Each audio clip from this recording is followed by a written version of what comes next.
नाशिकमध्ये गोदावरी नदीच्या पाणी पातळीत वाढ, नदीपात्रात असलेल्या मंदिरामध्ये अडकलेल्या चौघांना बाहेर काढलं, अग्निशमन दलाकडून रेस्क्यू ऑपरेशन।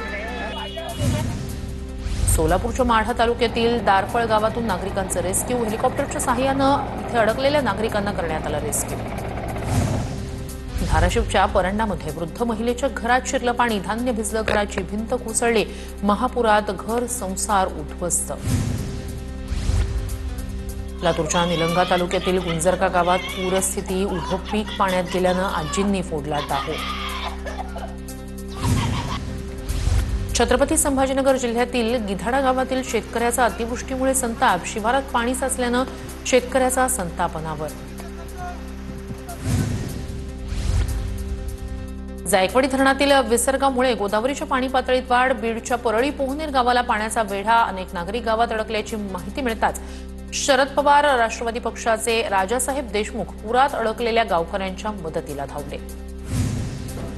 आमदार रोहित पवारांकडून जामखेडमध्ये पूरग्रस्त भागाची पाहणी, शेतकऱ्यांनी खचून जाऊ नये, रोहित पवारांकडून शेतकऱ्यांना धीर, प्रशासनाला मदतीच्या सूचना। सोलापूर जिल्ह्यात अतिवृष्टी आणि पुरामुळे 2 लाख हेक्टर शेतीचं नुकसान, जिल्हा प्रशासनाच्या प्राथमिक अहवालानुसार आकडेवारी समोर 11 तालुक्यातील 729 गावांना अतिवृष्टी आणि पुराचा फटका। छत्रपती संभाजीनगरमधील वैजापूर तालुक्यात अतिवृष्टी, वीरगावात अतिवृष्टीमुळे शेतात साचलं पाणी, पाण्यामुळे मक्याचं पीक आडवं झालं, गिरगाव परिसरातील हजारो शेतकऱ्यांचं मोठं नुकसान। जालना तालुक्यातील दुधना, काळेगाव आणि आसपासच्या परिसरात अतिवृष्टी, खरीप पिकासह इतर पिकांना मोठा फटका, एका शेतकऱ्याचं 2 एकरावरील ऊसाचं पीक झालं आडवं। काँग्रेसच्या वर्किंग कमिटीची आज बैठक, बिहारच्या पाटणामध्ये 85 वर्षांनी होणार बैठक, बैठकीला सोनिया गांधी, मल्लिकार्जुन खरगे, राहुल गांधी उपस्थित राहणार, मतचोरी, बेरोजगारी, महागाई, महिलांवरील अत्याचारांसंदर्भात चर्चेची शक्यता।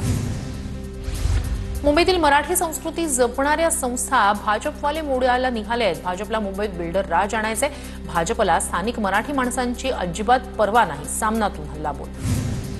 मालाड आणि माळवणीत लव्ह जिहादचं केंद्र, मुंबई भाजपचे अध्यक्ष अमित साटम यांचा आरोप, तर प्रत्येक गरबा रसिकांना टिळा लावणार, भाजप आयोजित मालाडच्या नवरात्रोत्सव मंडळाचा निर्णय।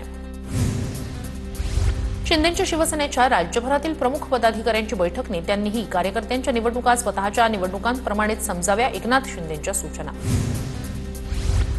वैभव खेडेकरांचा भाजप पक्षप्रवेश पुढे ढकलला, भाजप पक्ष कार्यालयाकडून 2 दिवसांनंतर पक्षप्रवेश होणार असल्याची माहिती, वैभव खेडेकर यांची प्रतिक्रिया।